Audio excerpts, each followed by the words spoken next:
des montants donc des jours antécédents, des jours précédents. Donc, vous voyez comme c'est passionnant, hein, un logiciel de gestion scolaire.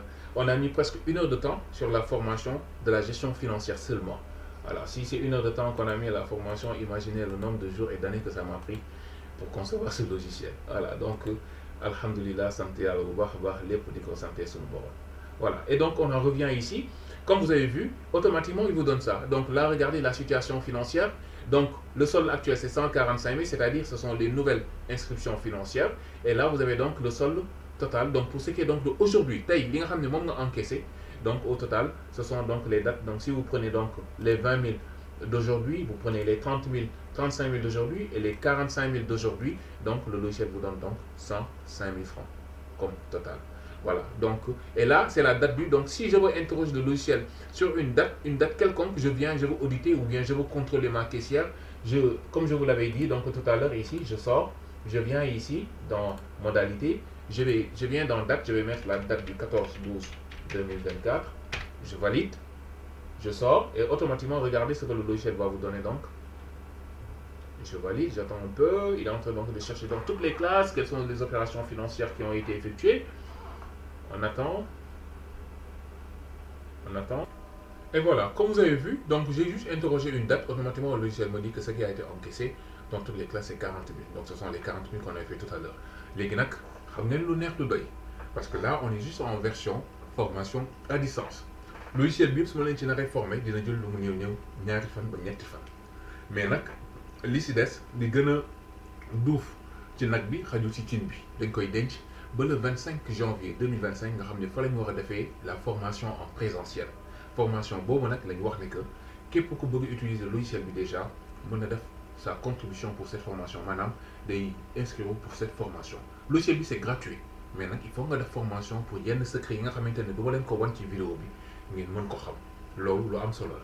Léegi nag li des ci partie bii nii parce que li ñuy def nii yëpp certes ça entre dans le volet de la gestion financière mais ça s'appelle la trésorerie.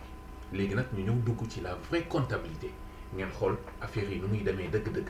Léegi nag li ma dese fii li ma leen di wan mooy tout simplement comment éditer donc li nga xamante ne moom mooy à savoir c'est-à-dire ce qu'on appelle les reçus et les factures donc des élèves. Et donc pour ce fait, donc je vais juste vous montrer les factures et les reçus, mais je ne vais pas vous montrer comment je fais pour les éditer. Parce que là aussi, dañ koy denc pour la formation. waaw bu ko defee nag ngeen dem def formation. Voilà, bu ko defee donc reçu facture bi nga xamante ne moom la ñuy jox par exemple xale bi à partir de fin du mois mu dem jox ko papam. Donc c'est comme ça que ça va se présenter. Donc comme vous voyez dans la facture, vous avez donc le prénom et le nom de l'élève, vous avez donc la date de naissance, le numéro de matricule, sa code caisse comme on avait dit tout à l'heure, donc ancien élève, la classe, vous avez son prénom, nom, date, lieu de naissance. Là vous avez la facturation. Donc ça ferait janvier, etc. Et dans la facturation, vous avez la possibilité aussi d'avoir la facturation de tous les mois, etc. etc. Excusez-moi. D'accord. Et là, vous avez donc la date limite de paiement, c'est-à-dire l'échéance qu'on avait définie, au plus tard le 30-12-2024. Maintenant, si l'enfant avait déjà payé, on allait lui donner son reçu, et donc je vais vous montrer le reçu.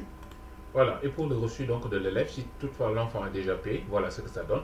Donc frais d'inscription plus juillet, on a 30 000. Le net que l'enfant a donné, c'est 20 000 francs, donc il reste donc 10 000 francs à compléter. D'accord. Donc voilà ce qui s'affiche dans le logiciel. Et voilà, maintenant nous allons voir rapidement la partie comptabilité de manière beaucoup plus efficiente. Alors, dans la partie comptabilité, quand je clique donc là, sur micro-comptabilité, j'attends un tout petit peu. Et voilà l'interface donc qui va s'afficher. Donc dans cette interface, nous avons l'accueil, nous avons donc les différents comptes qu'on peut gérer, le compte courant, compte crédit emprunt, compte client adhérent, compte caisse espèce, compte de capitaux, compte immobilisation, pour voir donc voilà, et vous voyez donc là, pour le compte crédit emprunt, on peut gérer donc tout ce qui est les fournisseurs, tout ce qui est donc état TVA, tout ce qui est sécurité sociale, salaire personnel, emprunt, dette assimilée, etc. Voilà, vous avez tout ce dont vous avez. Et même là, vous avez le compte de stock. Et dans le compte de stock, vous allez gérer donc la comptabilité de matière, d'accord. Donc les différents produits, les marchandises, si ce sont des produits pour nettoyer les toilettes, etc. Vous mettez tout dans le logiciel. Alors, quand je viens là, dans opérations, là, il va me récapituler l'ensemble des opérations de caisse qui ont été faites. Que ce soit les opérations de retrait au niveau de la banque ou bien les opérations de retrait au niveau donc du journal de caisse avec ce qu'on appelle la caisse donc de roulement. D'accord. Alors, là, on a la possibilité, par exemple, de connaître les opérations de telle date à telle date en fonction donc du calendrier. On clique et puis on va choisir donc dans le calendrier qui va